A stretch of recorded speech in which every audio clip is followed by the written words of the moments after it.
నియంత్రణ రేఖ వెంబడి పాక్ భూభాగంలో నిర్దేశిత లక్ష్యాలపై భారత సైన్యం ఖచ్చితమైన దాడులు చేసిందనే వార్తల నేపథ్యంలో దేశీయ స్టాక్ మార్కెట్లు భారీ నష్టాల్లోకి మళ్లాయి. భారత్ పాక్ మధ్య యుద్ధ వాతావరణం నెలకొనడంతో మదుపరులు పెద్ద ఎత్తున వాటాల అమ్మకాలకు మొగ్గు చూపారు. ఉదయం లాభాలతో ప్రారంభమైన దేశీయ స్టాక్ మార్కెట్లు నష్టాల బాట పట్టాయి. నియంత్రణ రేఖ వెంబడి దాడులు చేశామని భారత సైన్యం ప్రకటించిన వెంటనే బాంబే స్టాక్ ఎక్స్చేంజ్ సూచీ సెన్సెక్స్ 300 పాయింట్లకు పైగా నష్టపోయింది. అటు జాతీయ స్టాక్ ఎక్స్చేంజ్ సూచీ నిఫ్టీ కూడా నష్టాల్లో పయనిస్తోంది.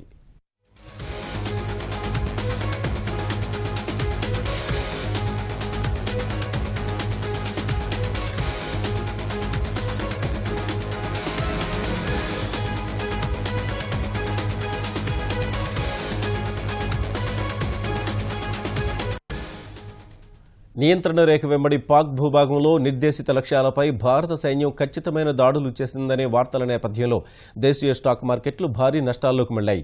భారత్ పాక్ మధ్య యుద్ధ వాతావరణం నెలకొనడంతో మదుపరులు పెద్ద ఎత్తున వాటాల అమ్మకాలకు మొగ్గు చూపారు. ఉదయం లాభాలతో ప్రారంభమైన దేశీయ స్టాక్ మార్కెట్లు నష్టాల బాట పట్టాయి.